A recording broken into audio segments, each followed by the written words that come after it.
Well, hello, ladies and gentlemen. Welcome to the show. A very special show it is indeed. It is episode 500. That means we've been here 500 times. Over and over and over and over and over again. It's beautiful. It's an achievement of some sort. I don't know what I've achieved, but I've done something.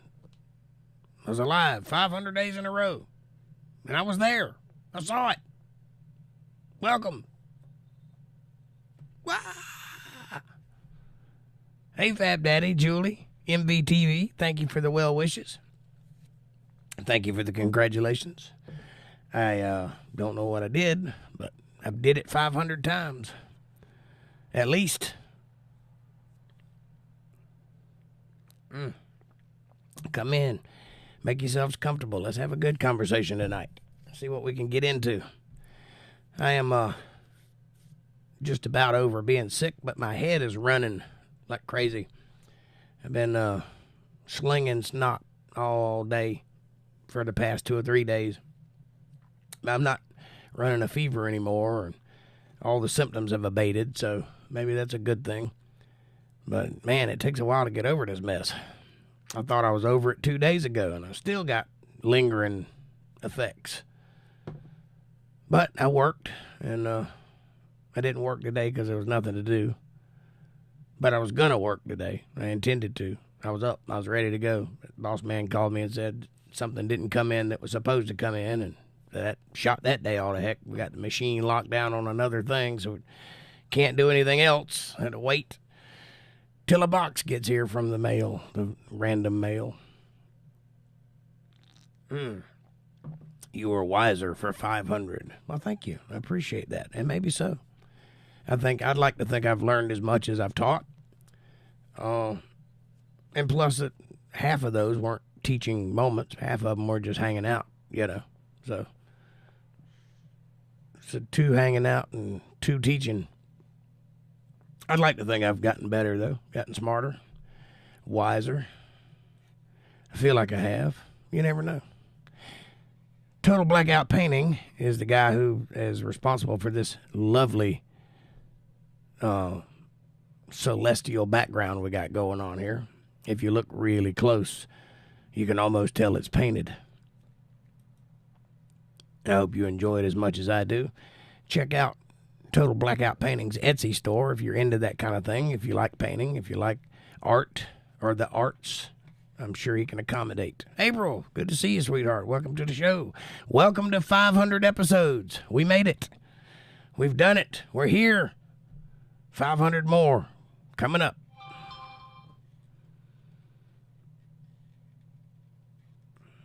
$300 was a good movie, but 500 is 2 better.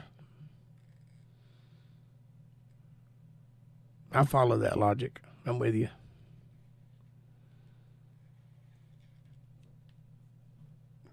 Wonder what that show looked like. Wonder how many shirtless, airbrushed men you can put on a screen.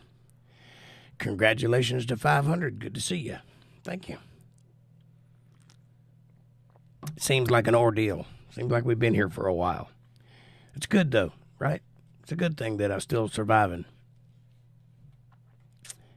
The old podcast has been good to us.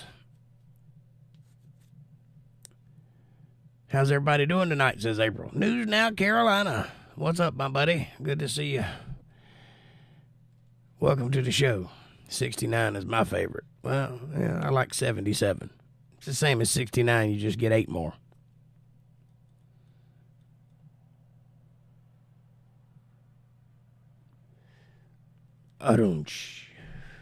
Sorry. I'm the world's worst joke teller. Blah. How are you, News Now? Are you doing all right? I'm still sick. Still snotting everywhere. But the worst of it's gone, so I'm good. I'm glad of that. ATL Transparency, welcome to the show, buddy. Good to see you. I am surprised the FBI hasn't arrested you yet for talking Bible. I'm surprised, too, and it's coming, believe me.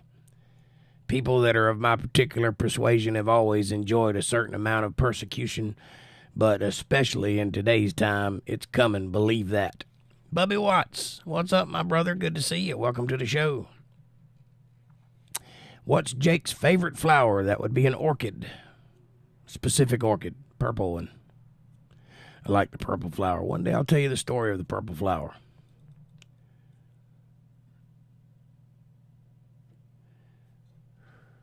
I don't quite have the energy for it tonight, but at some point we'll discuss it.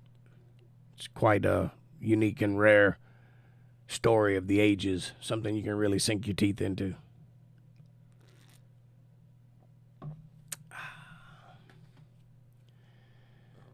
But I'm alive, and that's all that matters. Any trolls recently? Not today. We just got started, though, so the night's young. We had some last podcast. It was quite exhilarating. Watch him get kicked out of here. April says, we have 7 in chat. What's the deal? We've only got 2 likes. Everybody hit the like button. It's easy. It's right in front of you. It takes no effort at all. Just beep, that's it. And it helps the channel. So there's no reason not to. Caucasian Sasquatch is a troll, but he's my troll. And that's different. He's a troll with perks.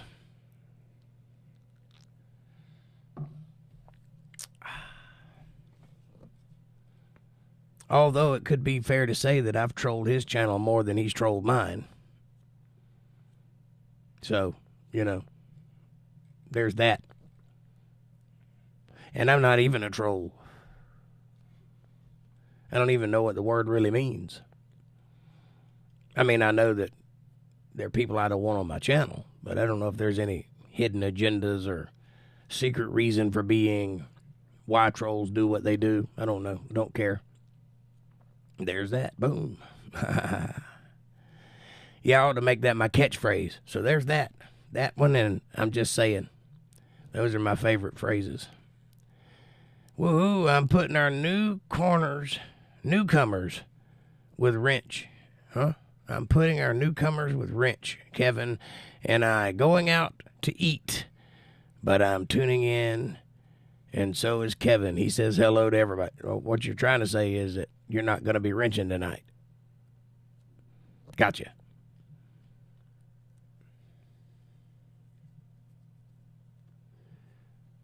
Faith in our new wrench carriers. Well, I'm very particular about who I give a wrench to.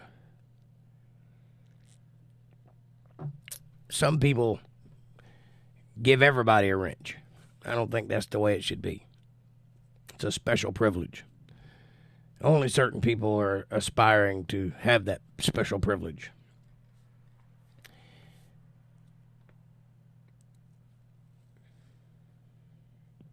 You create an economy by your actions and by what you allow to be available. If you allow everyone to have a wrench, then the wrench isn't valuable. It's not sought after because everybody has it. Same thing with money. Things are valuable because of their scarcity, not because of their availability. They got this, and they will do the job. It is. I is it.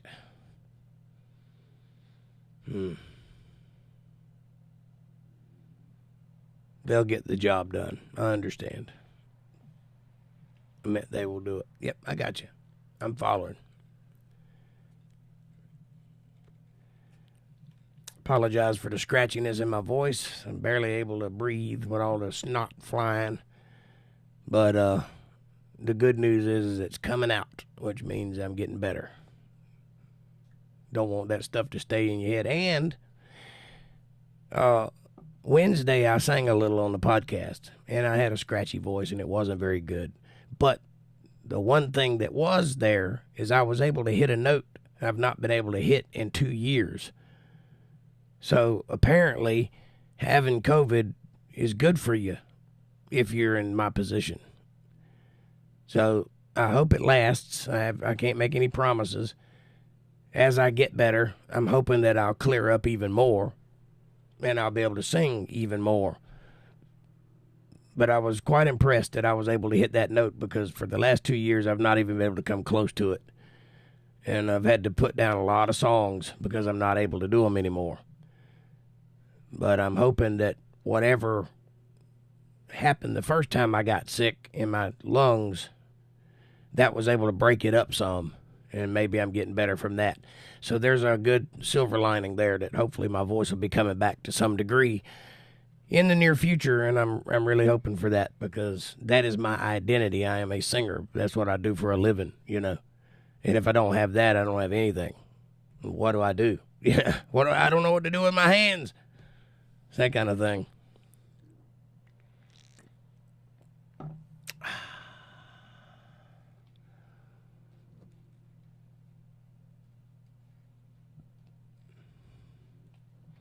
I don't want ... You know that ... If I ever need to send a link, I got email. I hear you, brother. I would never presume to ask you to wrench for me. Duh, I swear I got to slow down on my typing. Error message. Sorry, y'all. That's all right. We've come to understand it. MVTV says, and if anybody needs a ride to the train station just across the Wyoming border, I'm ready. Yellowstone reference. Which note? I don't know the particular note, just a higher note. Meaning I can't sing high things. I've had to cut out all the songs that have high vocals in it because I can't hit those notes. But I am particularly glad that I was able to Wednesday night. And if it keeps it up, I'll be able to more often.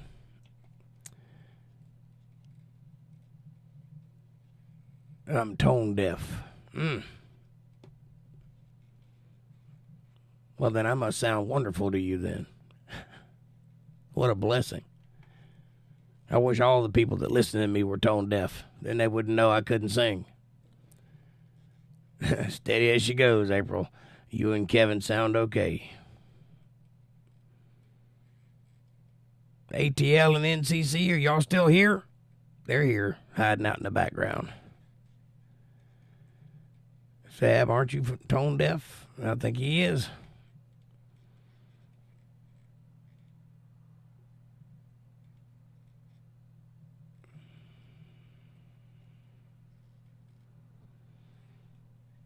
So no more, I've got a brand new roller skate and you got a brand new key.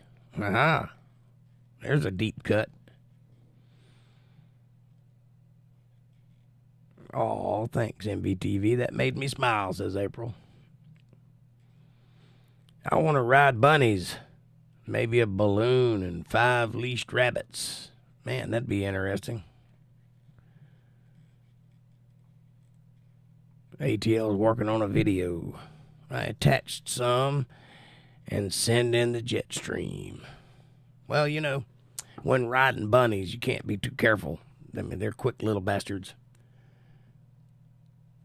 Especially if you're attached to a balloon, then you got to worry about the government not shooting you down. I mean, what? Look over here.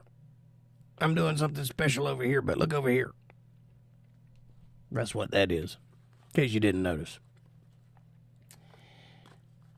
Now that we are absolutely certain that they've locked down the balloon technology there in China, we know our enemies are formidable. They have the balloon technology, and they're damn good at it.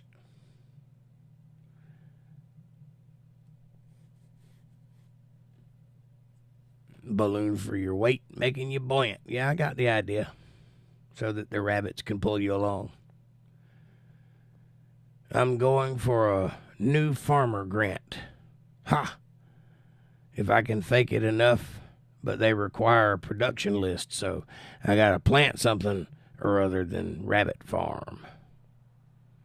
Yeah, you gotta plant something. That's kind of what a farmer does. But if you can get the grant, I'll expect a tip. They just want to show us how easy it is. Yeah, how easy it is to put something out there that everybody can see with their naked eye and call it a spy device. Rustafell Rabbits. Hey, Caucasian, what's up, buddy? Good to see you. I was just talking about you a minute ago. And weed isn't on their official list. Sigh. Well, you could become a dispensary or a grower for a dispensary. That would get you busy. You might not can get a government grant, but you could make some money. You know the highest growing business in America right now is dispensary? Whew. So was I.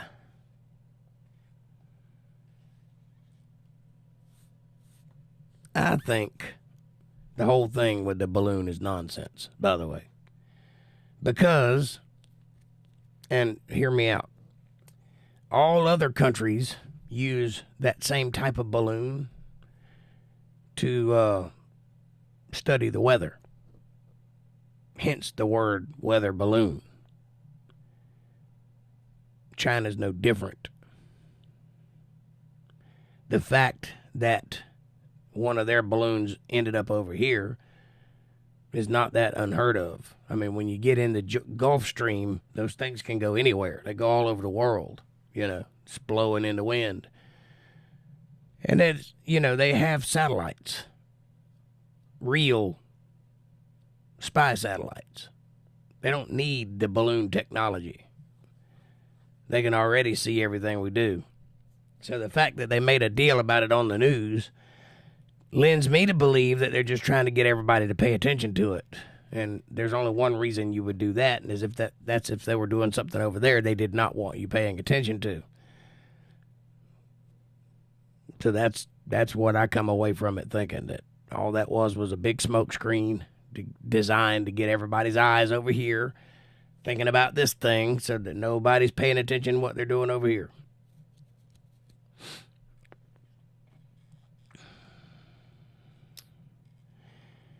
It's extremely more technical and complex for me besides letting sweet corn, pumpkins, and cucumbers just grow. Got a few starters already, but you never know. I hear you, buddy. I'm sure you'll make it work. You got all that land, you'll make it do something for you.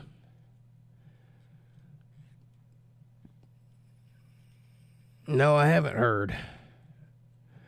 What did they shoot down? And what is an lutein? My nose itches. Sorry about that. Somebody must be getting ready to shove $1 in my nose.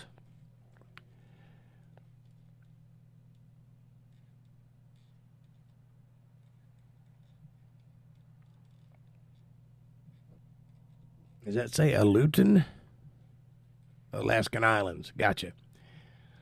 No, I didn't know that they shot something else down, but it doesn't surprise me. Now they've got to make good and make it look like old Trader Joe there is doing something with his power instead of being a sniveling little coward. This time it was car-sized, and the Aleutians are the string of islands off of Alaska. Thanks, Fab Daddy. Okay. Well, that area has long been strategic land for Russia, and other people have wanted it because it's the perfect access into America. And it is very strategic. It's the easiest place to get troops from one place to another if they should ever need to. And the point of the matter is there always going to be conflict in that area about that land because it's so strategic in its location. That's not new. That's been going on for a long time.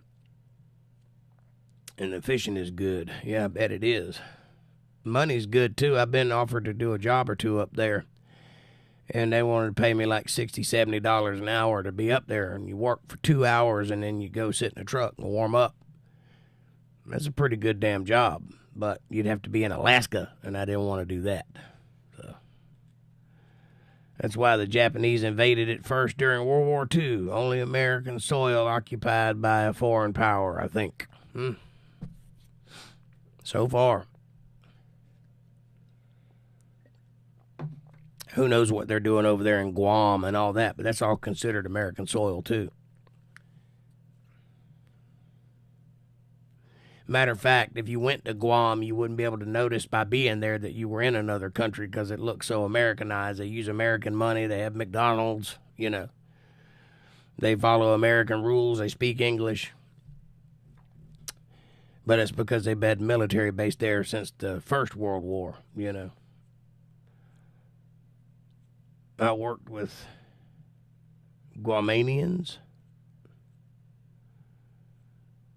Interesting. I've never been outside the country, so I wouldn't know. I'm just talking shit.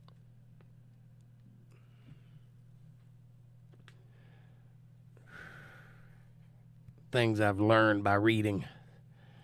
All speculative, no operative knowledge there. But that's a large portion of anyone's education, if you think about it. Everybody can't experience everything.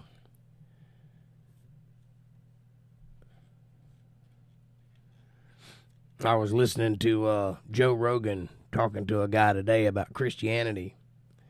So some podcast he did last week or whatever. Anyway, he was asking him how he knew that Jesus was real. How do you know? How do you know that's the Son of God? Well, that's a good question. It boils down to the reason you say I believe is because you have to believe in something. You can't prove that. There's no way to prove that. You can prove that he said it. You can prove that he thought he was the Son of God and that other people that knew him thought he was the Son of God.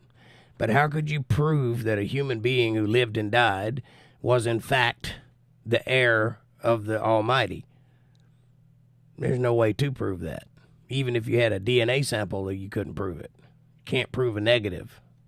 You also can't prove in the existence of God, period. And it's that way by design. I'm sure if God wanted to, he could devise a way that you could prove his existence and give it to you. But that's not what he wants. He wants you to take that part on faith, because faith is the thing that makes Christianity work. If you don't have faith, you don't have belief in a system, that system doesn't work. So ultimately, it's about faith. You have to have that. You have to take it as a child would, on faith. And that's a hard thing to swallow for some people. And especially if they want to believe in something but can't bring themselves to get out of the secular way of thinking, which is Joe Rogan in a nutshell. You can tell that he's thinking about it. You can tell that he wants to believe in a higher power, but he can't break himself from the secular thinking that he's educated in. And it's going to take a little bit for that to happen. But I believe it will. I think you'll eventually see him flip, because at some point, enough evidence is out there to make you think that something is going on. And you just have to ascribe to it what you think it might be, you know.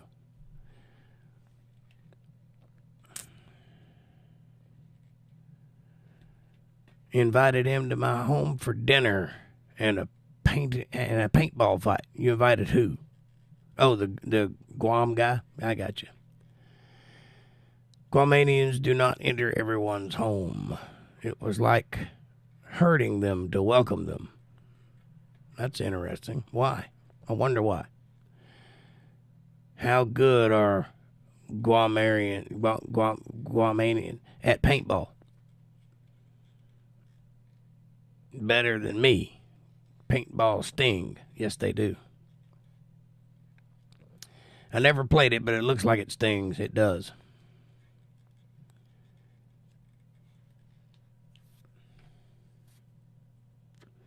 Yes. paintball is a projectile under pressure, and it will sting when it hits you. It's designed to hurt but not kill you. That was why it's so fun, because you know you won't die. Now, when I was a kid, we used to have nail gun fights and blow dart fights and BB gun fights. It's a wonder I didn't put somebody's eye out or my own. But paintball would have been a welcome reprieve at that time. But we didn't even have the education to even think about that. We just got the first thing that would shoot and started shooting at each other with it. April says, let's help change that. Speaking about the secular way of thinking and Joe Rogan's thoughts. Well, I don't know if we're going to be able to change his way of thinking, but this channel is not nebulous. It has had effect on several people. I've been told by several people they've changed their outlook because of what we're teaching here. And if it's only those few, I'll take it. That's a win in my book. But if we can do that reliably for the next so many years and affect change in the way that people think on a regular basis, then we've done our job here, and that's a good thing. And I'm very proud of that. Probably because their island is 13 miles long and people require privacy. Maybe so. I imagine living on an island for any reason is different. Rock fights. Amazing we survived. I know, right? You can ask April there. I had a rambunctious childhood. I had a neighbor that liked to be rough, and we would get nail guns and get across the foyer from each other on his little front porch there and shoot nail guns at each other. And they'll stick in you, too, about that far. It won't kill you, but it'll hurt. And then we graduated to BB guns and pellet guns and things like that. Nobody was there to stop us. We just wild youngins. Not same, of course, but I noticed each of the 3 to 4 times I had a visitor roll up, they stopped outside, stood outside their vehicle, and waited for me to notice and approach. It's a country thing. Well, that's just common sense right there. We had dart guns, I remember. Yep, well, I did the dart gun, too. You remember those old ninja blow guns? You know, with the darts that are about that long? We would take and cut the dart till it was about the length of a thumbtack and shoot them at each other, stick them in their head and ass and anywhere else we could shoot them. That's rough youngins there, buddy. Wait till I tell you what we did with the wheelbarrow. Just parked. Hey, everybody, says Kevin. What's up, Kev? They were sharp. Yes, they were. I was shot at with rock salt. Oh, yeah, me too. I've got an ass full of rock salt one time. And in my infinite wisdom, I decided to get in a hot bathtub to melt the rock salt. That was not a smart move. Orange orchard. I don't know what that means. I know that hurt.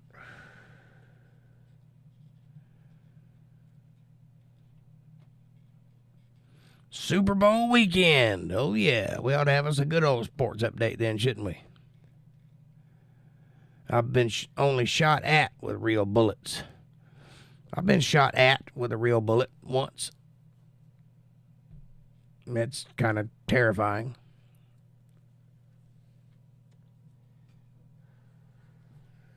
If you're wondering, it's because I grew up in a pretty rough neighborhood. Basically, it was Compton, but for white people, meth heads.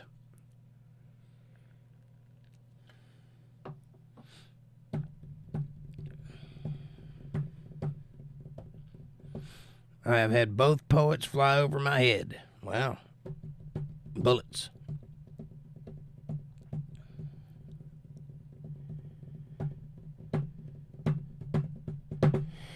Yeah, you might have remembered shooting me.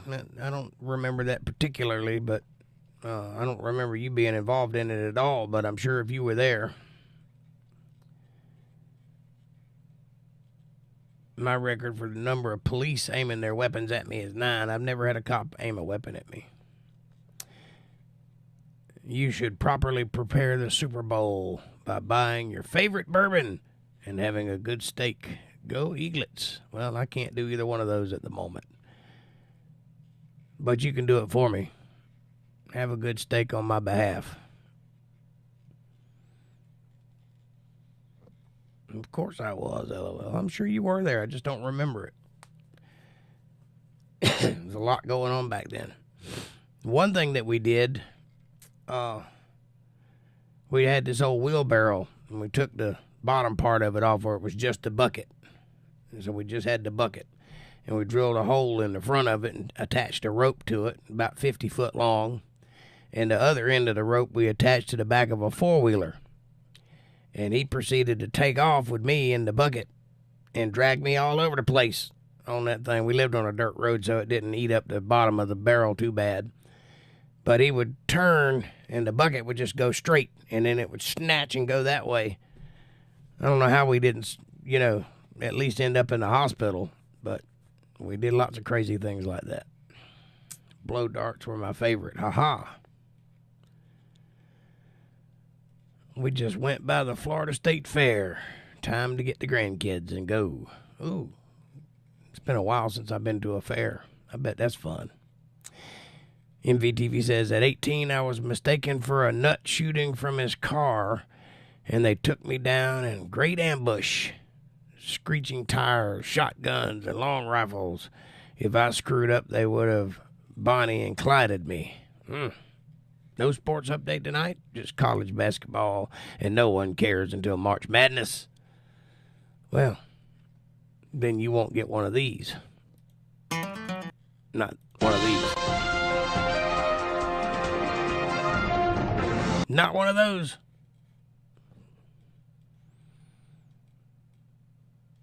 I remember that. I didn't ride in it. Oh, I did. And I got slung all over the place, tied around a few trees, and then wrapped back around. Oh, yeah. That, and we used to go out in the swamp with nothing on but shorts, up to our neck in swamp water, leeches and snakes and gators everywhere. That's the kind of childhood I grew up in. I still got the stinger. That's the important part. Uh-huh.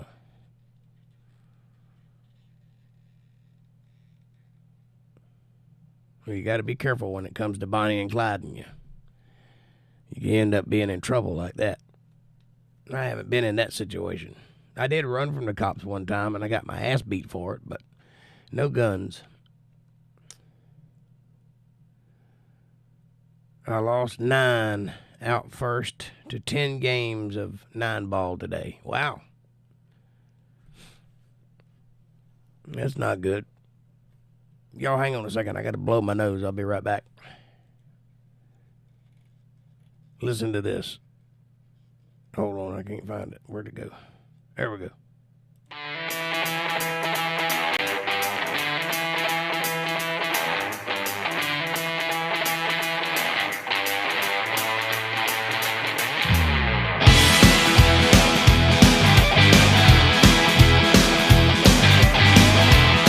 Yes, sir. 500 episodes right here. Nose blowing and all. Welcome. Welcome to the show. All 7 of you.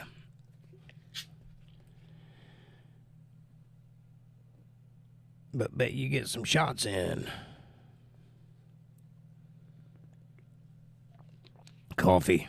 I just finished a cup. Lovely.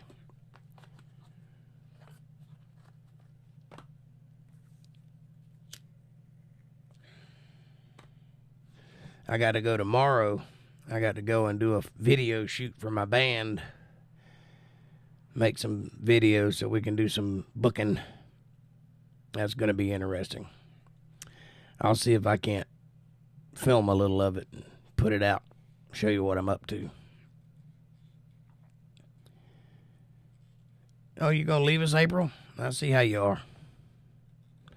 Going to go eat and see you guys on Sunday. It took 19 games to get a winner. Wow. And you're playing 9-ball? I don't know much about pool, but I'm assuming that's a hard game. I dated a pool shark once. I got tired of getting my ass beat by a girl, so I didn't involve myself with that too much. 1st to 10, I got you. Happy weekend. Well, we love you, April. It's a pity you can't stick around and join the conversation, honey. But I understand. Steak is more important.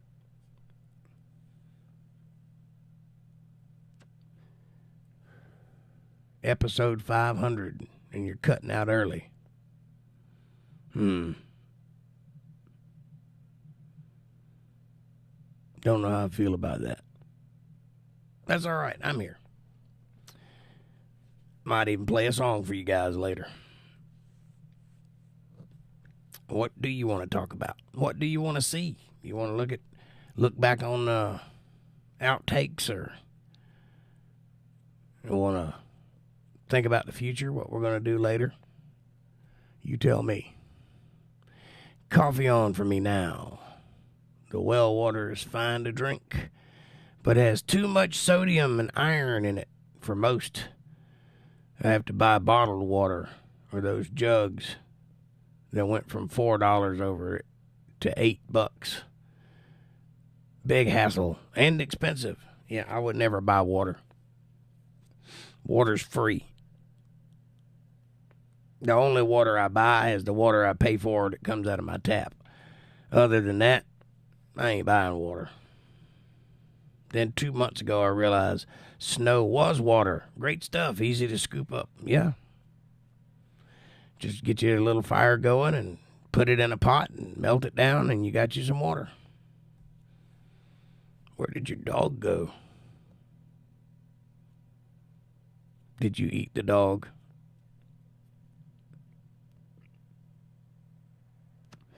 I personally don't have a dog. I got 8 cats, though. 8 or 12, I don't know which. They keep changing in number. Some show up, disappear. No idea. But I got regular 8 ones. 8 regular ones. And they like to eat. They know what time dinner is. I'll walk out on my back porch, and they'll be sitting there looking at the window, waiting to see if I'm coming. Smart cats. And all but one of them are feral. One of them I can get to come up to me, but the rest of them, they won't get near me. They'll get within arm's length, but if I bend down or take a step in their direction, they're out of here.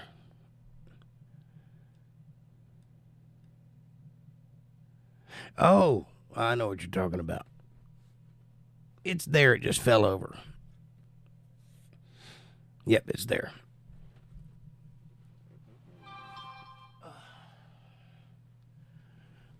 There's my dog.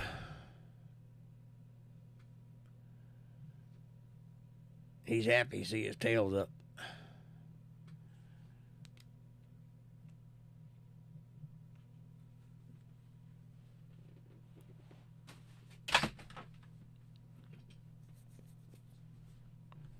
And now you can see it. I can see its skeleton. Yeah, it's a starving dog. One day I'll feed that thing.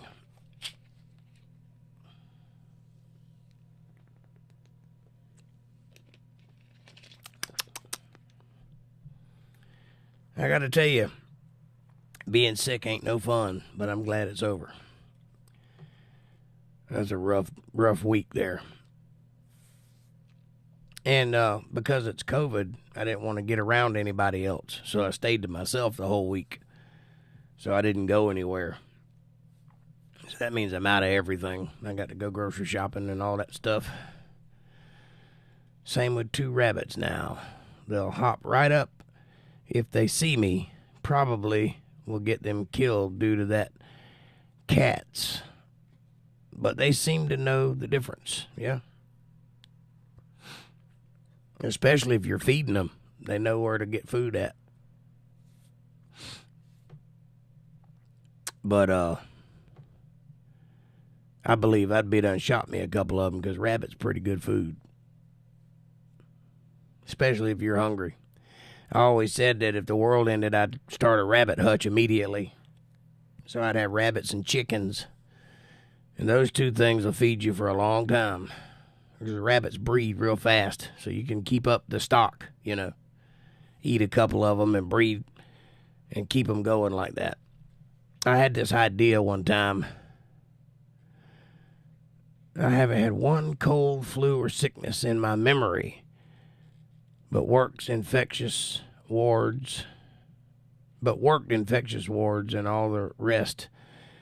And I think I have a good immune system. Yeah, you probably do. And you probably built that immune system by being around so many sick people all the time. That's the thing about the body. You have to work on that immune system. You have to expose yourself to things. So MVTV is due. I pray it's not a bad one. Yeah, me too. Because you'll get it. Everybody's going to get COVID if you hadn't got it already. Everybody's getting it. There ain't no getting away from it. Buckshot hinted. Only hinted. But for that silent guy is a big deal. That if I help out with the cattle next summer, I'd get one in return, as in more good meat than I could get. Well, that's awesome, dude. If he'll give you a whole cow, and if you have a freezer that you can fill up, you can live on that cow for almost a year. If you're eating right by yourself. Been there, done that. Yep, me too. This is my second time having COVID.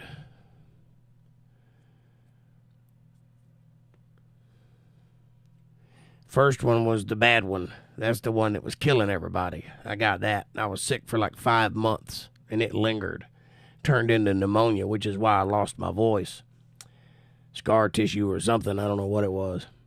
But this time it was just like having the flu. You know, it wasn't bad at all. I never felt like I was in any danger. I just was sick.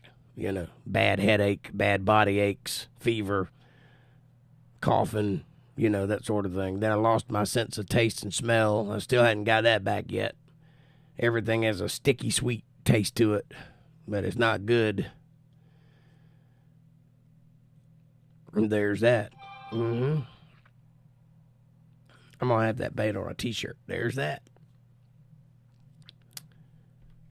I am stuck. What are you stuck in?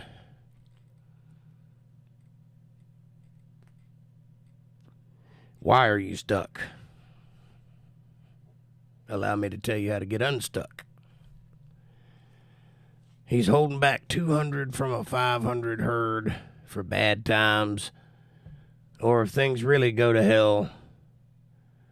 That's an encouraging thought.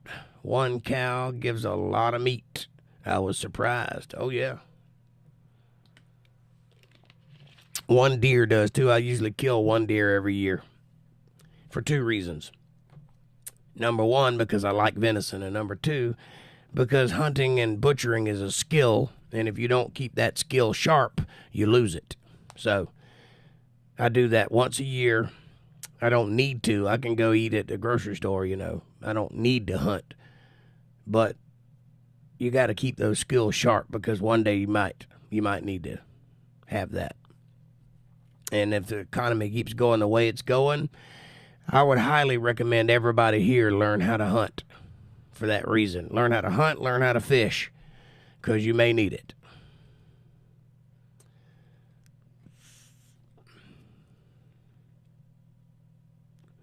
There.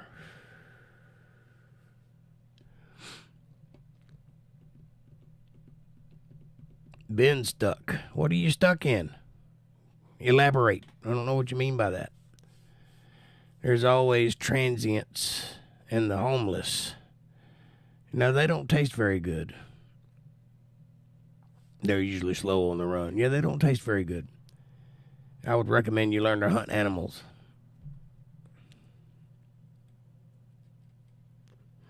Needle stuck. Are you saying you're a heroin addict? Or a diabetic?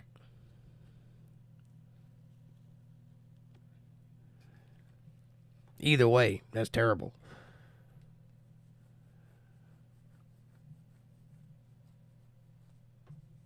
No, they taste bad, but talking about keeping certain skills and practice. Oh, I got you. Yeah. Hunting the homeless. No, it's good to hunt. Number one, it helps the economy of animals, because when they get overpopulated, they end up getting on the street and getting hit by cars, and it's just not good for the population. So culling the herd is actually a good thing if you think about it. There's a whole school of thought about hunting and how it helps the population of growth and all of that good stuff. And it's really good because if you are a conscientious hunter and you hunt the older ones, you don't hunt the younger ones. You make sure they're above breeding age, or that they've done their share of seeding, so that when you kill them, that you make room for the younger ones to have young ones of their own later, and the old buck ain't in the way anymore. So, that helps. Does Jake have a smallpox scar? Yes, he does. You talking about the little round scar on my arm right here from the 70s? Yeah, I've got one. I'm one of the last generation that does have one, but I have one.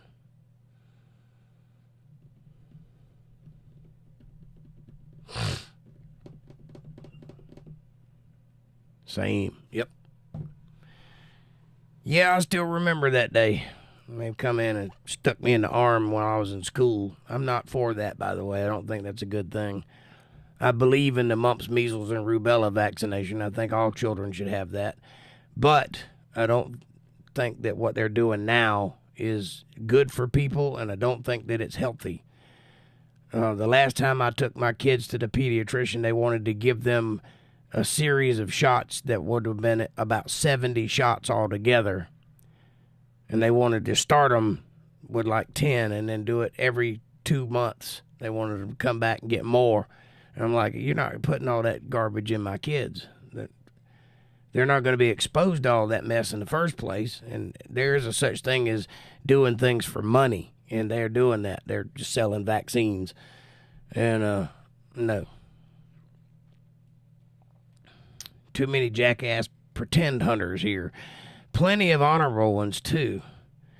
They just pour in the last season, which means I saw maybe 12, but most just party, leave trash, and start fires. Yeah, that's not a hunter.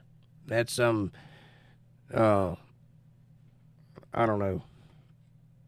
They're playing at it, They're enjoying themselves. One jackass wanted to hunt my pheasants and went in my private gate past the no hunting and private property signs, parked right in the field. I was shot many times in the Army.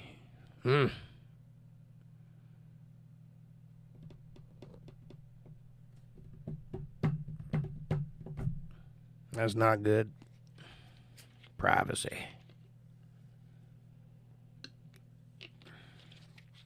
Well,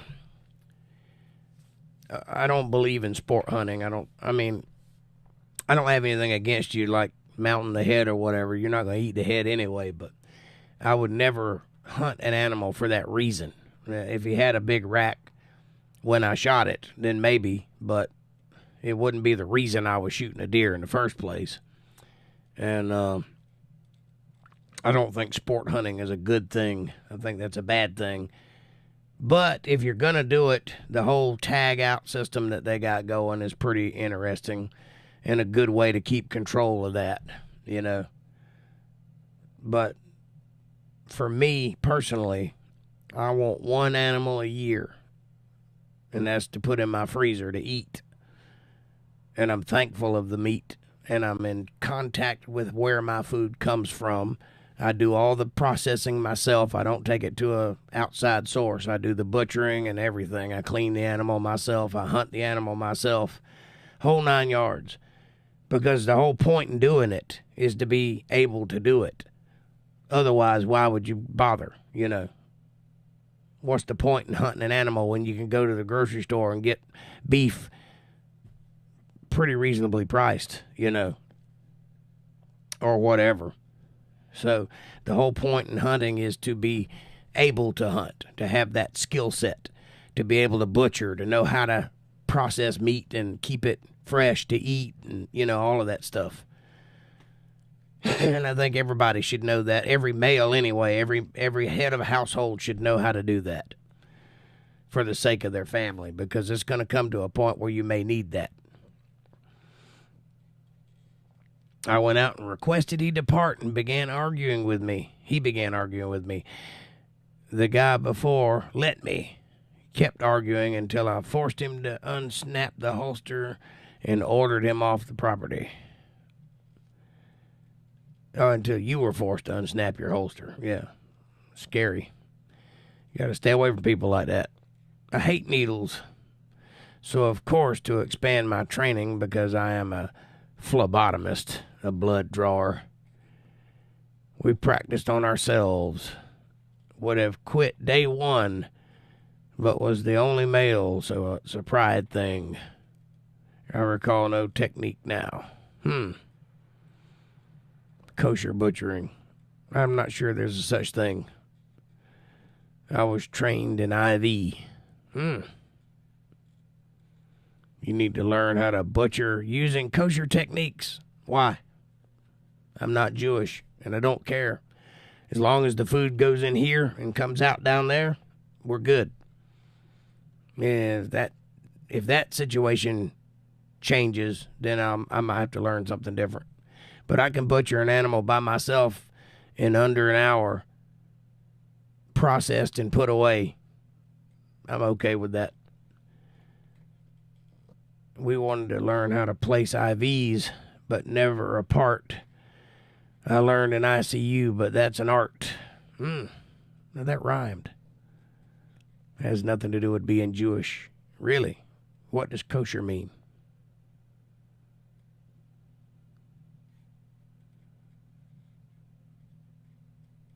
I know the best way to butcher an animal. With a knife. Part the muscles out. Then you cut the groups out. And then you make your steaks and your ground portions. You add your fat. And you're ready to go. I don't know of another way to do it. If there is another way, I'd be interested in hearing it.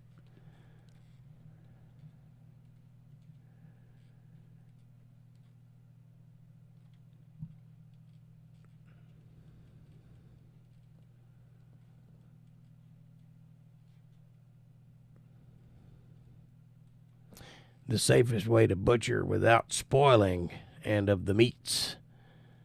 I can butcher, process, and put away a hitchhiker faster than that. Aha! You can look up kosher techniques. I think I'm pretty happy with my methods. Kill quick and humane. Slice the throat and drain the blood. That's right. I bet you're doing most of them, probably because I can't think of a better way to do what I'm doing. I mean, obviously you want to be clean and you don't want to cross-contaminate and that sort of thing. And it helps to know stuff like that a deer has glands on the back of his leg, and if you cut that gland, it spoils the meat because that's their mating thing. They pee on the backs of their legs on that gland, and it sets off a pheromone. But it'll also... It's got this oily stuff in it, and it's really smelly, and it'll mess up the meat, so you got to be able to avoid that, and I know that stuff, and obviously you want to be clean when you do it, and have clean utensils, and have a clean work area, and all of that, and I also age my meat before I process it, so I let it sit for 7 days in the bottom of a refrigerator in a freezer bag. It's made out of aluminum, and it seals. And so you get that black film on the top of your meat at 7 days. And that's when the meat starts to break down. And so there's an art to that. You got to know how to do it, and you got to know how long to do it, because obviously it's going to start decaying at some point. So as the meat breaks down, and then you take it out of that bag and clean all of that black meat off of it, then you got a good, solid piece of meat that's already tenderized and ready to go. You just wrap that in a wax paper and put it in your freezer, and then it stops the process. Cold and dry, that's right. Most people do kosher without even knowing it. I hear you.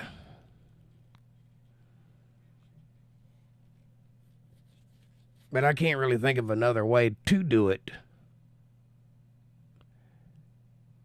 as far as parting the meat out and breaking it up into pieces and knowing how to cut the different cuts of meat.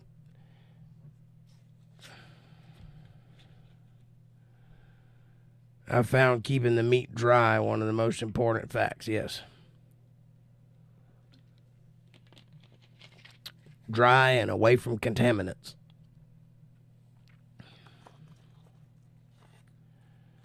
Whew. I feel like my fever is spiking up again.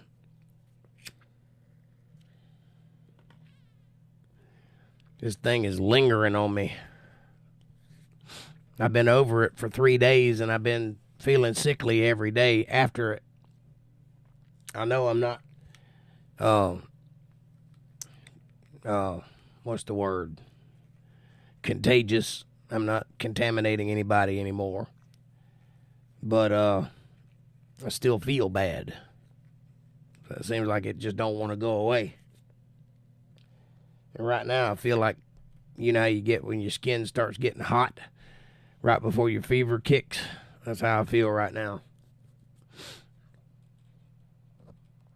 I read that one. Do you salt your deer before butchering? No. There's a certain portion of it that I salt afterwards for preserving it for like jerky and stuff like that. But for the most part, I don't do anything to the meat other than clean it and get the sinew off of it. In Saudi Arabia, they hung out camels in the towns with the heads out front to show the age of the meat. Lots of flies. Oh, yeah. Yeah, I can't imagine them doing anything clean in Saudi Arabia. I can't imagine eating a camel in the first place. That's probably nasty. I don't know. Obviously, they do it, so it can't be that bad, but I don't think I want any of it. Camel just looks like a nasty animal. Now, I would love to eat some elk. That I've never had. And I think that'd be really good. Really lean meat. Talk about nature's athlete. That's a big animal, elk. Very strong. I knew someone that had a bed with salt, and as he butchered, he would clip the pieces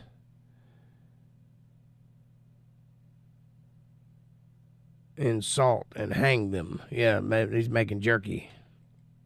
I've seen elk. Yeah, there's some pretty big animals.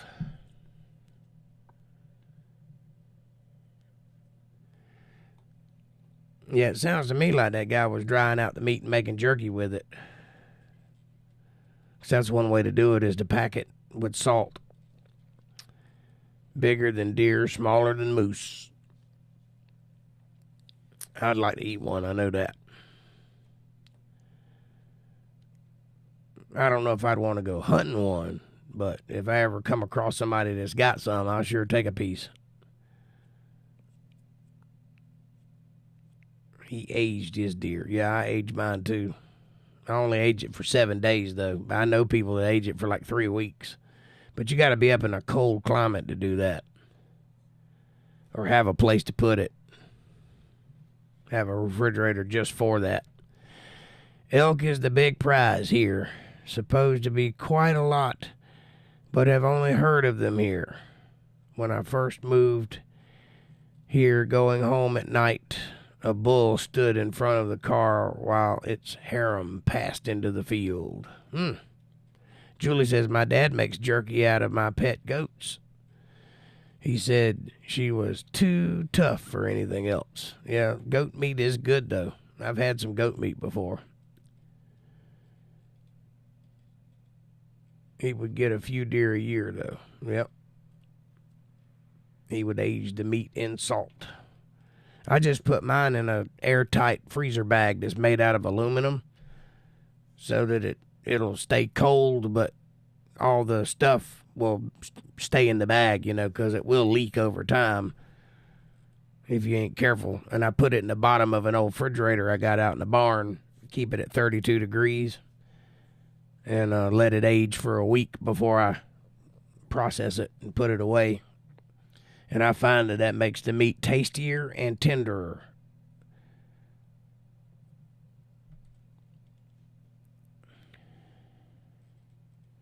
Yes, it was upstate New York. He had a freezer in the barn. I'll never forget that amazing sight as it shook its head, huge horns snorting but holding its ground in the headlights. Oh, yeah. You don't want that thing to get mad at you either, because it'll straight tear up an automobile. Goat is healthy. Yes, it is. It's very lean, and it's very good for you. Despite what some people say, goat meat is pretty good for you. Matter of fact, the least healthy animal there is to eat is beef.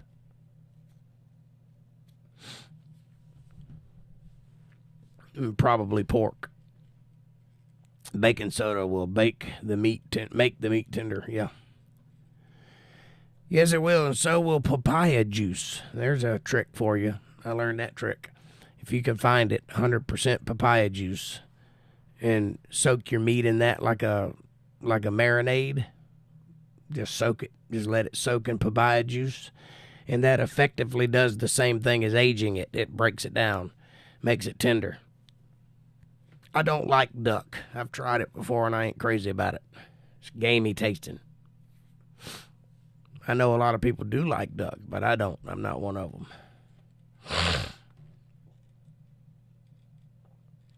A moose stopped a huge Schwann's truck in the same place. The guy honked at it, so the moose ducked down and destroyed his radiator and then strolled off without a care, leaving the truck stranded. Yes, a moose can really hurt a vehicle. They are huge. Quite intimidating animals. Pressed duck is good, but too greasy for me. Yeah, I didn't like it. I ain't had a duck that was any good. Don't like quail either, but I love chicken. Go figure. It's just one of those things.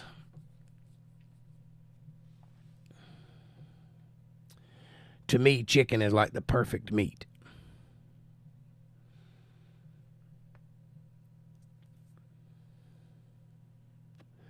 But it's hard to beat a good backstrap.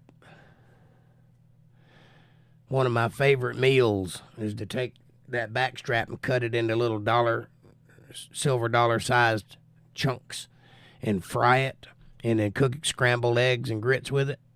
That's one of my favorite meals. Hard to beat a good backstrap. Tasty. Alaskans swear moose are the most dangerous animal in the wild, and have plenty of evidence to support that. I'll put a moose up against a rhinoceros any day.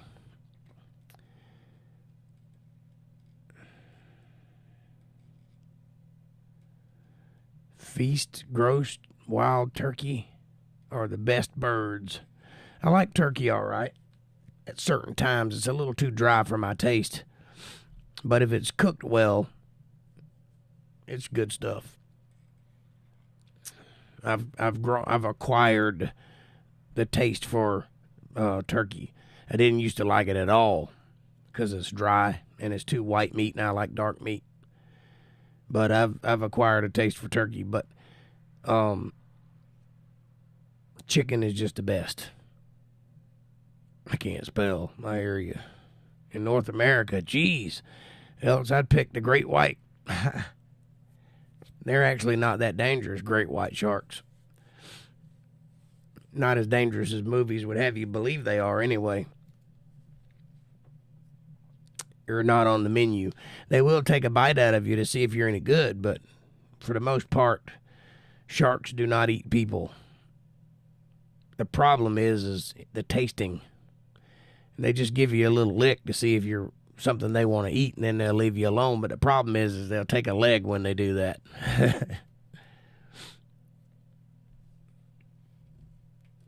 Wild turkey is not dry like that. Not for the most part.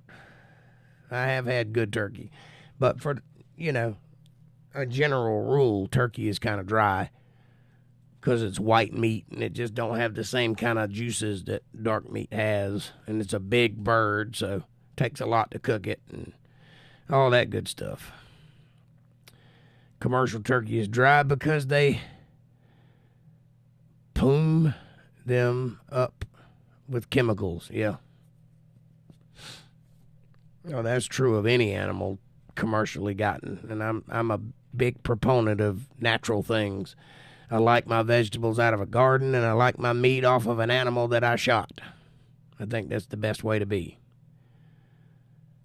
And I also believe in the circle of life thing. I like for you to know where your food comes from. I like for you to be a part of that process.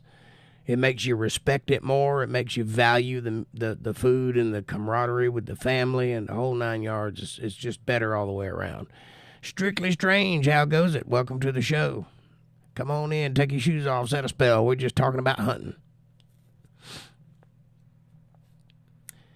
But I personally believe in that, and I think that all fathers should take their children and teach them that process. Whether they do it regularly or not, it's irrelevant. The fact that they know where their food comes from, they're not just picking it up off a shelf in a plastic container, that means something. It connects you to your land in a certain way. I guess it's the Indian in me or the redneck one, but I just feel like that's an important part of growth and of life. And I think that if you have that respect, it goes a long way to your family. You know what I mean? Anybody eat pheasant? These ringnecks are huge, not quite turkey-sized, but looks like a lot of meat. I wonder what they taste like. Well, there's only one way to find out. Shoot one and cook it and find out. Pheasant is good eats. I've never had it. I don't know. But I do know of people that hunt them, so I would imagine they are good to eat.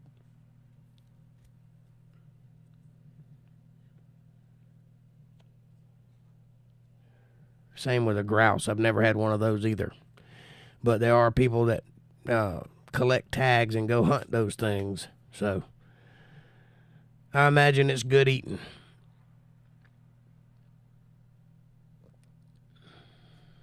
No more than I hunt, though. I don't even bother with the tagging. I just go over to a friend's field and shoot me a deer and be done with it. Don't have many pheasants left in my valley.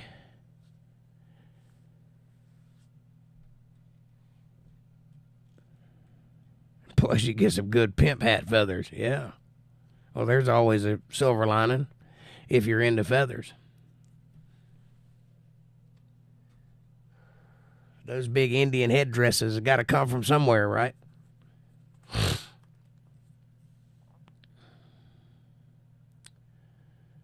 I'm not much into feathers. You'd think I would be because I'm mostly Native American, but I don't care. Strictly Strange. I'm about to make dinner and drink a few nips of the shine I made. Duck is good, but very greasy. I agree. You make your own moonshine, huh? I bet that's interesting. You have to teach us how to do that. I've spotted 6 males at one time, and their harems had to be over 10. Big crowd of them. They can't be from eagles, the headdress feathers? Why? Is it a legal thing or is it an Indian thing? Oh, fine from bald eagle feathers. Oh, yeah. Yeah, I know about that. It's because they're endangered. Or so they say. I don't know if they are or not. They used to be. Speak of birds, can y'all hear that? I got ducks flying over my house right now. I can hear them honking out there. I wonder where they're going. I got a duck that lives in my yard sometime during the year. They just show up. I got a pond out back, and they just pop in and hang out every year. I see them. Only certified Native Americans can even possess bald eagle feathers. The squatters left great eagle feather thing, and the feds came for it. Well, I possess no feathers. I possess nothing of a Native American origin other than myself, because I didn't grow up that way. Well, you're in luck. I'm going to do a small segment called Will It Shine, where I use fruit and all types of stuff to make shine. But yes, my great-granddad was a shiner and a runner, so I picked it up. That's interesting, Strictly. I've always wanted to learn how to make moonshine in a still, just for my friends. You know, I don't even drink, but I think it'd be a good skill to have. You can always trade that for things in the future. Trade it or use it for currency. I saw your still, Strictly. I need to know how to make a moonshine still, though, what the components are and how it works. I don't know any of that. I don't drink, but I would like to know how exactly what Jake is saying. Yep. I'd like to make maybe a gallon of it for my friends and just pass it around and just have the skill, you know.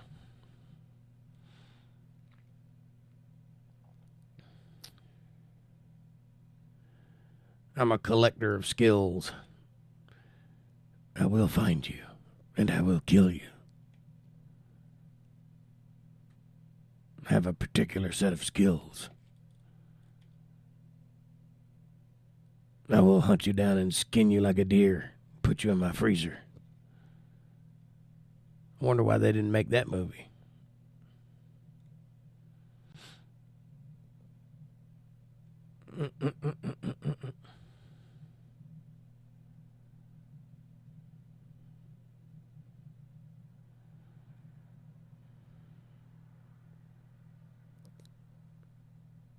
Heat mash yeast.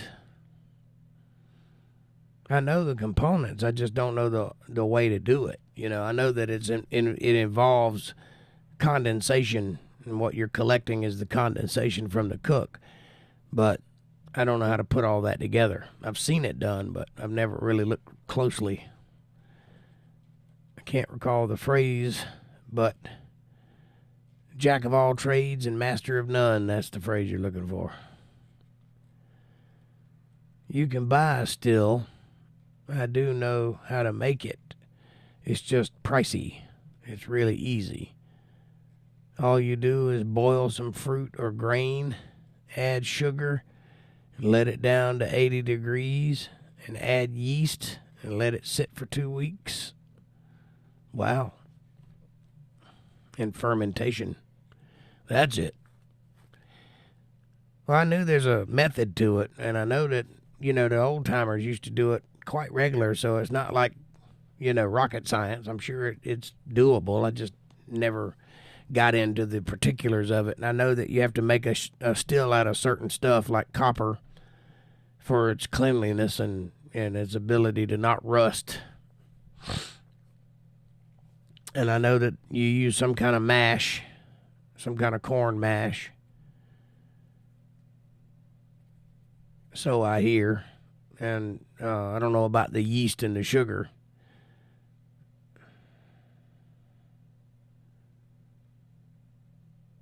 There was once a train derailment south of Glacier that dumped tons of corn that naturally fermented and made the bears drunk. But can't be the same. It might be the same. I know that there's certain fruits that ferment on the tree or on the ground after they fall off the tree, and sometimes the squirrels get high from eating it and stuff like that. Barley mash for me. I knew it was something like that. Anyway, it's an interesting prospect, and I'd love to watch somebody do it and see it happen. And I'd love to partake of it just for the sake of trying something new. You never can tell, though, about a feller. Whew. Beer. That's another thing I wouldn't mind learning how to do is brew beer in a microbrewery. I'd also like to learn how to make methamphetamines. I did have a book that would tell you one way to do it, but that was low grade and it wasn't the best chemical process and it's kind of dangerous. So that didn't happen. But there's one way that I heard of called shake and bake, where you make it in a Gatorade bottle with use shavings of lithium and a couple of other things. I've never learned how to do that, but I've seen the process. I've seen somebody do it. That's got to be interesting to know how to do those things. There's a book called Anarchist Cookbook. Have you ever heard of it? You can find that book and it'll teach you all kinds of things. All kinds of things that you shouldn't know how to do. I'm fascinated by that sort of thing. Well, after fermentation is down, you pour that in the still, heat it up to about 173 degrees, and just wait. And keep the worm, does that say worm? Keep the something cold. And I believe that says worm. Keep the worm cold. Paste up the leeks, but it's, believe it or not, a lot of work to make shine. I'm sure it is. And I'm sure you got to keep an eye on it, too, because I'm sure it could blow up on you if you ain't careful. Anytime you're dealing with fermentation, you deal with pressures. That shake and bake that I was talking about, you got to keep burping the bottle, because if you don't, it'll blow up, because it builds up pressure while it's making the dope. There's another way you can do it with Red Devil Eye and distilled water. But all those things are just things I've heard about. I've never seen it done in practice. The stills I see in movies look damn complex. Hot and smoking, too. Mm-hmm. The only thing I know for certain about a moonshine still is that it's the condensation that drips out that you're collecting. That's the moonshine.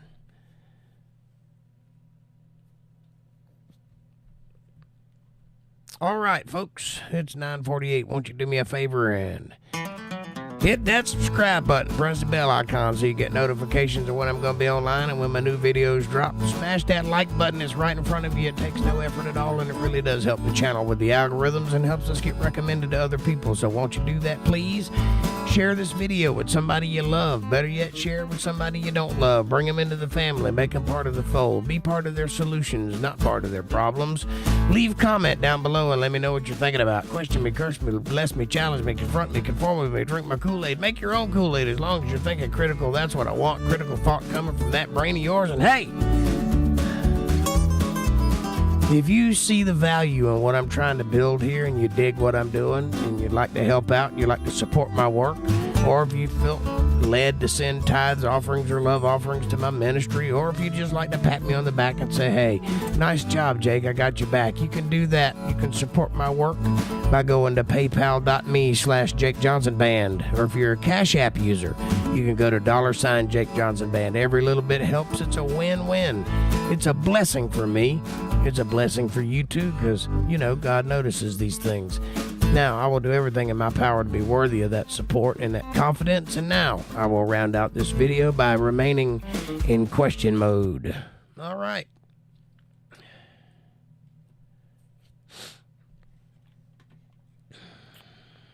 Did you watch Frailty? Not yet, but I got it downloaded. I'm going to watch it tonight.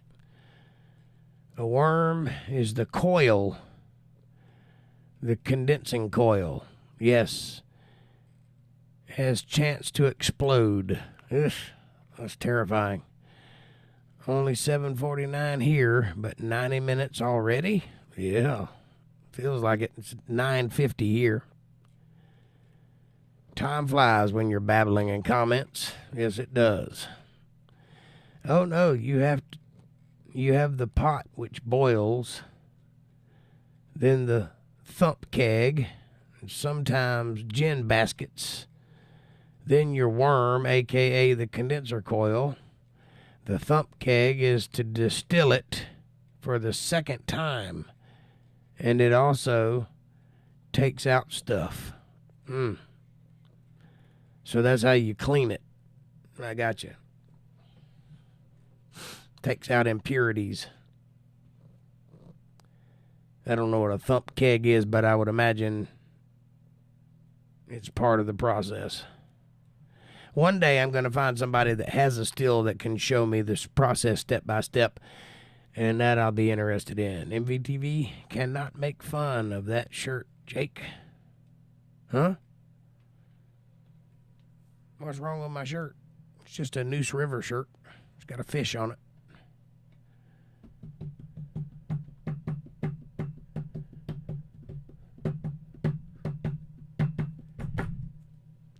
Me trying to make fun of my shirt.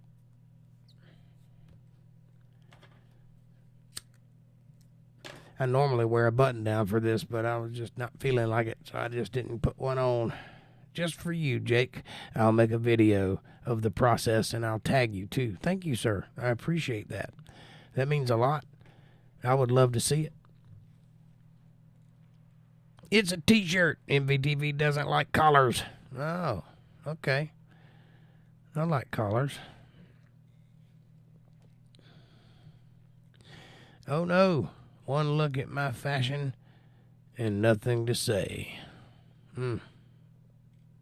Well, I'm not a very fashionistic person. I don't have a fashion sense. I'm just a dude. I wear whatever is convenient. I don't even think about it most of the time. But I try to look presentable for the podcast and be professional. What is the logo on your thumbnail shirt? I'm not antisocial. I'm ... and can't see the rest. Oh. That shirt says I'm not antisocial, I'm anti-stupid. That's what that shirt says. I don't like stupid people. Don't like...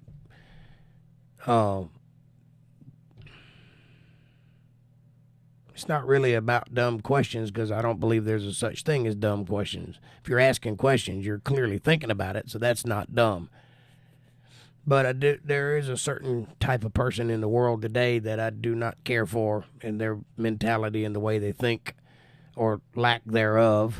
And basically it's just a public statement saying if you're going to hang out with me, you got to have some critical thinking skills. Because it's not that I'm always right. I'm far from it. But I'm always in pursuit of right. I'm always trying to get there. You know, and I think that if you're going to be an intellect, you should probably care about knowing things and having some common sense. And this world is in steep decline in the common sense department.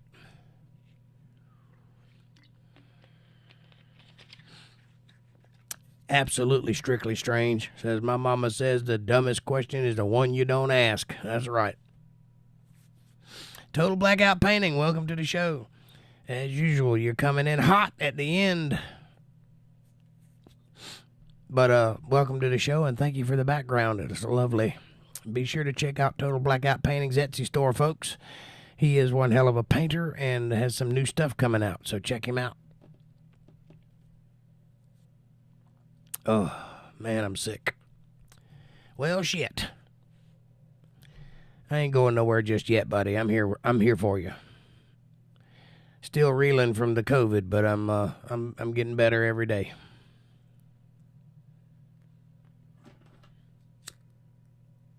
If I can keep my cigarette from going out. Yes, Blackout is an amazing artist. Yes, he is. Well, congratulations on 500. 500 episodes. That's an achievement of some sort. I'm glad to be here. I'm glad that we made it this far. I'm glad you're with me. I love each and every one of you. When I got on Social Security effectively retired, I also pledged to retire from all the BS. Dickheads and asshats. No more tolerance for it. They still show up, though. Yes, they do. I am very patient with people who are trying to figure out something. But when you get those people that think they know every damn thing, and you know already that they're young and they haven't experienced anything and they don't know what they're talking about, yet they talk with such conviction like they do know what they're talking about because they're repeating something they heard on CNN and you know it because you heard it too. I don't have much tolerance for those kind of people. Anybody that's trying to learn their surroundings or trying to improve their way of understanding, I'm all for that. And I think that's a good thing. Anybody that wants to learn can find a way to learn. I'm in day 6 of sobriety. Congratulations. Which is why I'm so unstable or extra insufferable arsonish. 1 to 3 days to go. Well, I hope that you make it, buddy. But I don't see you as being overly arseholishness. I think you're doing fine. You just hang in there and be tough. I have faith in you, buddy. I know you can make it. Total Blackout, how's your new project going? You doing well?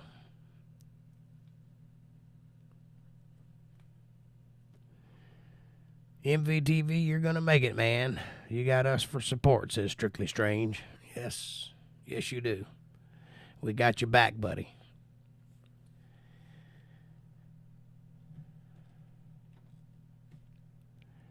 And I do know that feeling, by the way. I totally understand. It's good. I need to get some more paint. Well, anytime you're running out of paint means you're laying it down. I guess that's a good thing. I'm out of black and almost out of white. I'll make it. It's only weed. My stability, so more attitude than any comparison to alcohol. Thanks anyway. And I don't get paid till Thursday.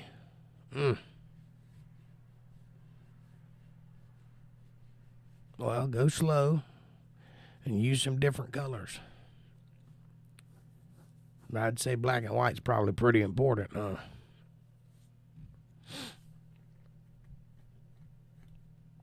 I'm about to go lay down. Starting to get fever-headed. I can feel the heat raising off of my lip.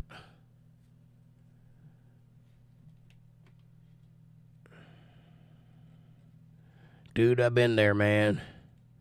You need to find something to occupy your time. Yeah, a good hobby. That don't always work, though, especially if you're going through withdrawals or whatever.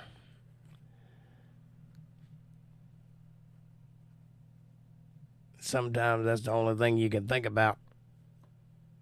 Makes for a crappy couple of days.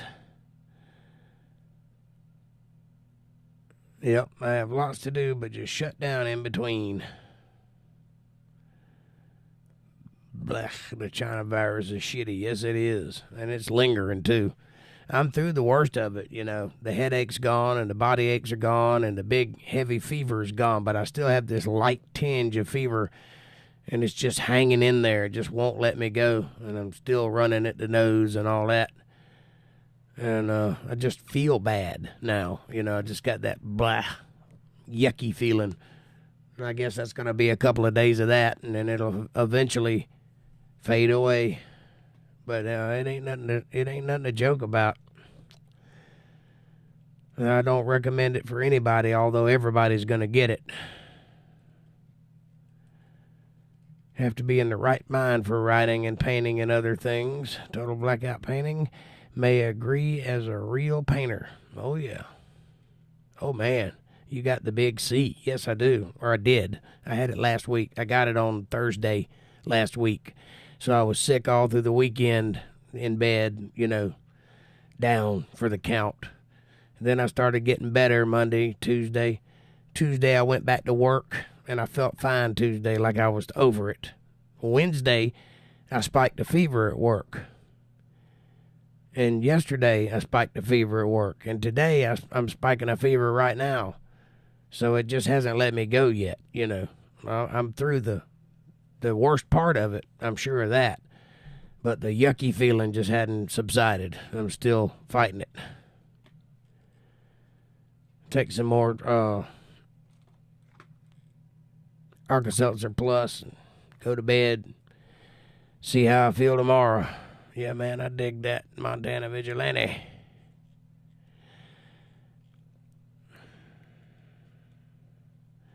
Sure, that has to do with music, too. It's harder for you, Jake. Is it harder for you, other than the obvious effect on singing? What's that? Being in withdrawals? Is that what you're talking about? Alka-Seltzer is the OG cold remedy. Yeah, that's all I'm taking for it. I hadn't taken anything else.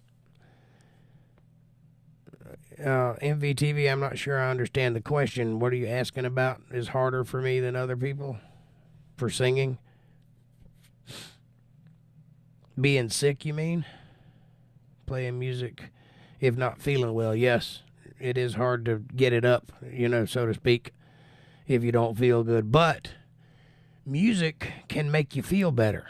Just the effect of music on the soul can lift your spirits, and in some cases that does work. And I have been able to push through feeling bad to play music if I had to, and I managed to get through it all right because of that. Being in the wrong state of mind. Suppose there's a difference between playing something and having the skills already versus more creative things like composing. Yeah, well, the playing of it puts you in direct contact with that, whatever it is that music does to people that makes them lift their spirits, So being able to play music does lend to that, and you can feel better. Music is a good medicine, but being sick is being sick and you don't feel like doing nothing, you know what I mean? Damn, a cigarette will not stay lit.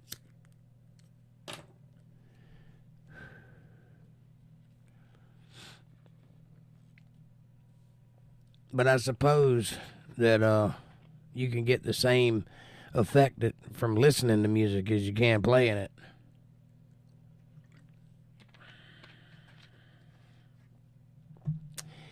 Man, I got the big C, and I can't take anything for colds. It makes me really anxious, and I'm already an anxious guy. Man, I hope you feel better, Jake. That 3 weeks wasn't fun. Only thing I used was Tylenol. Yeah, I know it ain't fun, and I appreciate you thinking about me, and I will get through this. It's just a thing. I'm in no danger. It's just got to get through it, Music comes from a different place in your brain. That's why people who stutter can sing without stuttering. Yep. I take music breaks when feeling bad. Just blast out some tunes at any volume I care without any worry of bothering anyone else. Yeah. Music definitely can lift your spirits and make you feel better, and especially if you use certain things like AC/DC or Hank Williams or something like that, depending on what kind of music you're into. If you get that right combination, it can definitely make you feel more like yourself, more energetic. I don't know if it'll break a fever, but it'll certainly lift your spirits.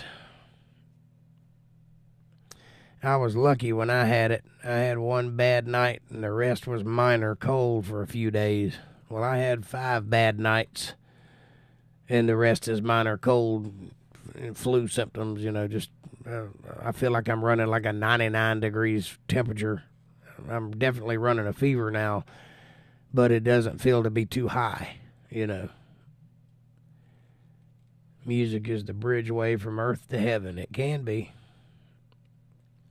Remember that God said, "Let there be light." What he was doing was physically vibrating audible sounds to create.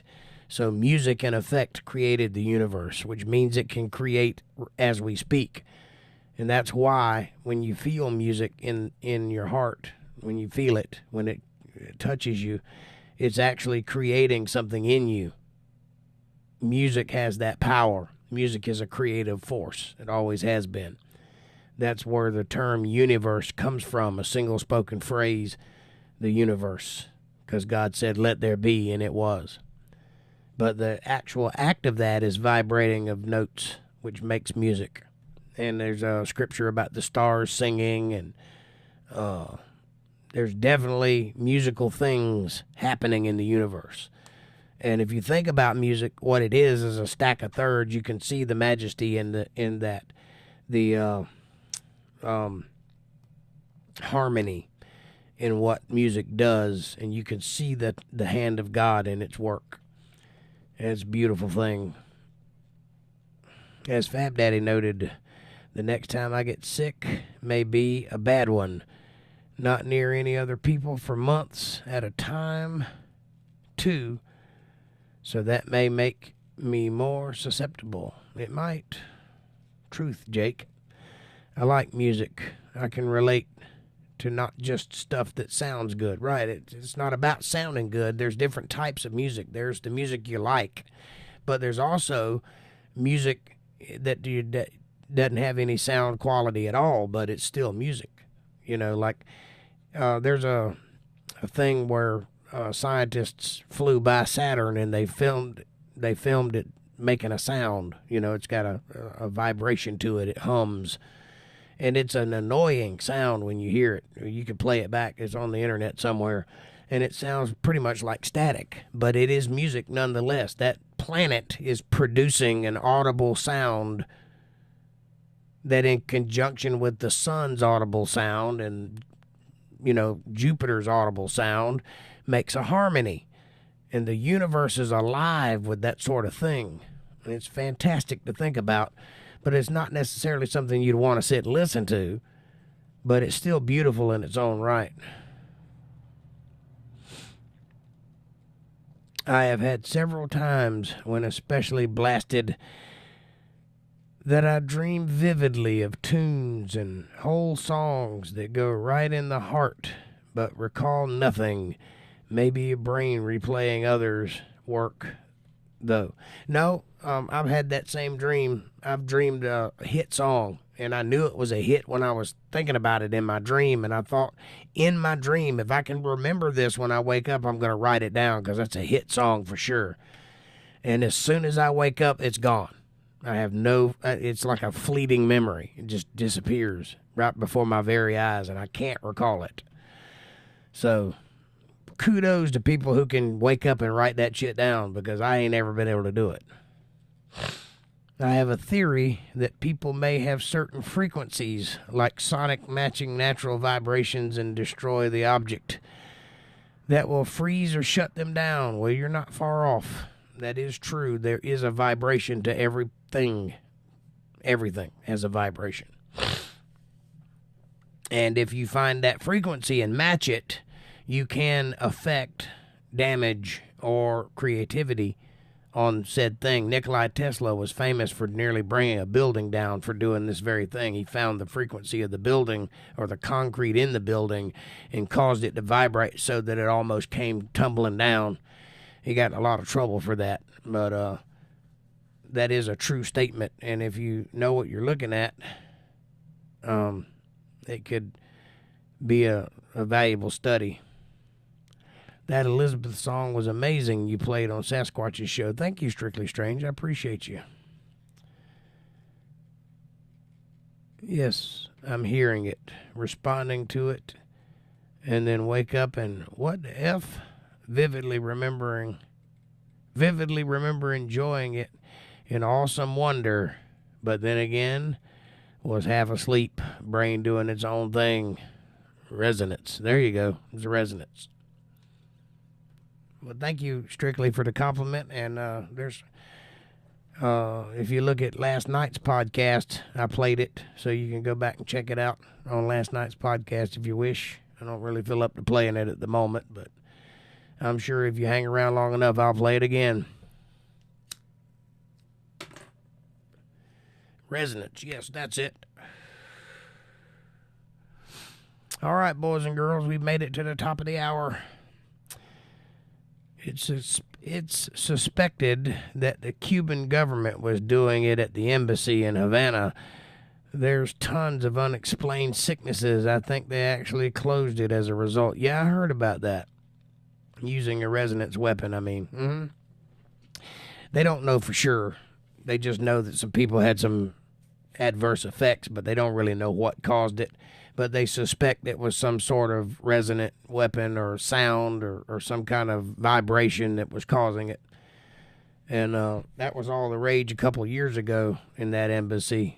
And there's been a couple of others talked about in different locations that had the same situation going on. I will indeed go check it out, my friend. Well, thank you, and I appreciate you. And I hope that you enjoy it and the other stuff that I played that night. Just keep in mind, I was sick when I did it, so it ain't the best I've ever done, but it's there, so enjoy. And like I said, Nikola Tesla was involved in studying that stuff, too. Congratulations on 500 episodes, Jake. I'm standing by for 501. Get to sleep in tomorrow. Yeah, I get to sleep in tomorrow. No work tomorrow. So I'm going to rest and see if I can't kick this disease that I got going on here. The old coof, the cove, the bad stuff, the China bug virus, beer bug virus, corona. Yeah, that's the one. Got to get it going. And I got it from a guy who was completely vaccinated. So there's that. I'm just saying. All right, boys and girls, we have made it to the top of the hour. 13 minutes past. I'm going to go to bed now. Thank you guys so much for being here for my 500th episode. Thank you for being such great conversationalists and having such diverse and wild opinions and ideas, and I appreciate each and every one of you, and I can't wait to do it again. I will see you on Sunday night for some Bible study. That's what we're going to do next in the great book of Numbers. Good night, everybody. I love you true. God bless you. Peace be with you. And most of all, thanks for watching.